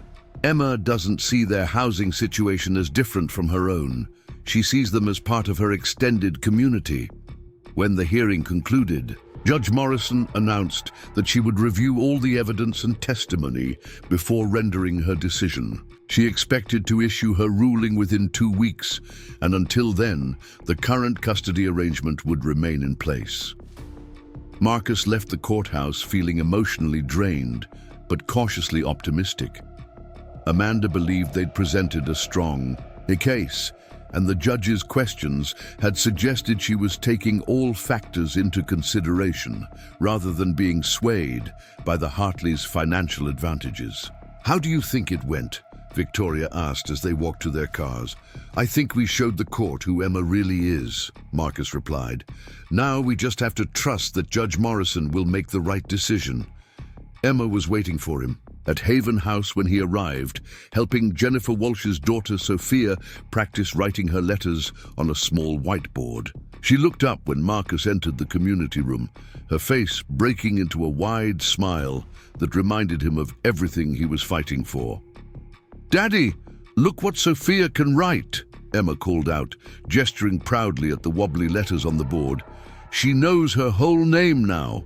Marcus knelt down to examine Sophia's work, praising her progress and marveling at Emma's natural ability to encourage and support other children. This was what the Hartleys couldn't understand, what no amount of money could replicate. The joy Emma found in helping others, the confidence she gained from being useful and needed, the values she was developing through real-world experience rather than theoretical instruction. "How was your day, baby girl?" he asked, lifting Emma into his arms. "Good. Mrs. Santos taught me how to make empanadas, and Tyler showed me his new book about dinosaurs, and Sophia learned 3 new letters." Emma recounted her day with typical enthusiasm, then grew more serious. "Did you have to talk to people about the work stuff today?" "I did," Marcus confirmed. "And I think they understand how special you are and how much we love each other." "Good," Emma said firmly, "because I told Sophia that families stick together no matter what, and I don't want to be wrong about that." Marcus hugged his daughter tighter, breathing in the familiar scent of her hair and feeling the solid warmth of her small body against his chest. Whatever Judge Morrison decided, whatever challenges lay ahead, he knew with absolute certainty that he was exactly where he belonged and that Emma was exactly where she needed to be. The waiting period that followed was one of the most difficult times in Marcus's life since Sarah's death. Every phone call could bring news of the judge's decision. Every knock at the door could signal the arrival of legal papers that would change everything. The uncertainty was corrosive, eating away at his ability to focus on work or enjoy simple moments with Emma. But life continued, as it always did. Marcus attended project meetings, reviewed construction reports, and worked with his team to refine plans for the upcoming Chicago and Philadelphia Haven House projects. Emma went to school, played with friends, and maintained her regular schedule of activities at the original Haven House. The community there had rallied around them in ways that Marcus found both touching and overwhelming. Families who'd never spoken publicly about their own struggles wrote letters to the court describing how Marcus and Emma had helped them during their most difficult times. Children drew pictures of Emma teaching them games or sharing costumes, or simply being a friend when they needed one most. Maria Santos, the nurse who'd been one of the first families to move into the renovated Haven House, stopped by Marcus's office one afternoon with a folder full of testimonials from parents and children. "We heard about what's happening," she said simply, "and we wanted you to know that Emma isn't just your daughter. She's our daughter too, in all the ways that matter. This community is her family, and families protect each other." The outpouring of support was humbling and heartwarming, but it also highlighted what Marcus stood to lose if the court ruled against him. Haven House had become more than a professional project. It was Emma's second home, her extended family, her training ground for becoming the remarkable young woman she was destined to be. On a rainy Thursday afternoon, exactly 2 weeks after the hearing, Amanda Rodriguez called with the news Marcus had been dreading and hoping for in equal measure. "Judge Morrison issued her ruling this morning," Amanda said without preamble. "You won, Marcus. Full custody remains with you, and the Hartleys' petition has been denied." Marcus sank into his chair, the relief so overwhelming it left him lightheaded. What was her reasoning? "She was thorough and thoughtful," Amanda replied. "Judge Morrison acknowledged that the Hartleys could provide certain material advantages, but she concluded that Emma's emotional, psychological, and social development was best served by remaining in your care. She specifically cited Emma's Involvement with Haven House as evidence of the positive values you're instilling and the stable, nurturing environment you've created. What about appeals? The Hartleys have 30 days to file an appeal, but their attorney indicated they're unlikely to pursue further action. Judge Morrison's ruling was comprehensive and well-reasoned, which makes it difficult to challenge successfully. Marcus closed his eyes, feeling tears of relief stream down his cheeks. Emma was safe. Their life together was secure. The future they'd been building could continue without the shadow of legal uncertainty. "Marcus?" Amanda's voice brought him back to the present. "Are you all right?" "I'm perfect," he said, his voice thick with emotion. "Thank you, Amanda. Thank you for everything." Marcus picked Emma up from school that afternoon, deciding that the good news deserved a special celebration. They stopped for ice cream at her favorite shop, then headed to Haven House to share the news with their extended family. Emma sensed something significant had happened, but she waited until they were settled at their usual table in the community room before asking the question that had clearly been building all afternoon. "Daddy, did the judge people decide about the work stuff?" Marcus smiled, pulling Emma onto his lap and looking directly into her eyes. "They decided that you belong exactly where you are, with me, doing exactly what we're doing." Emma's face lit up with understanding and joy. "So we don't have to go live with Grandma and Grandpa Hartley?" "Nope, we get to stay right here. In our house, in our community, building homes for other families just like we planned." Emma threw her arms around his neck, squeezing tight. "I'm so happy, Daddy. I was scared that maybe they would make me go away from you and from all my friends here." "That was never going to happen," Marcus assured her. "Because families stick together, remember? And you and I, we're a family. The very best kind of family," Emma agreed solemnly, "the kind that helps other families too." As word of the court's decision spread through Haven House, families began gathering in the community room to offer congratulations and share in the celebration.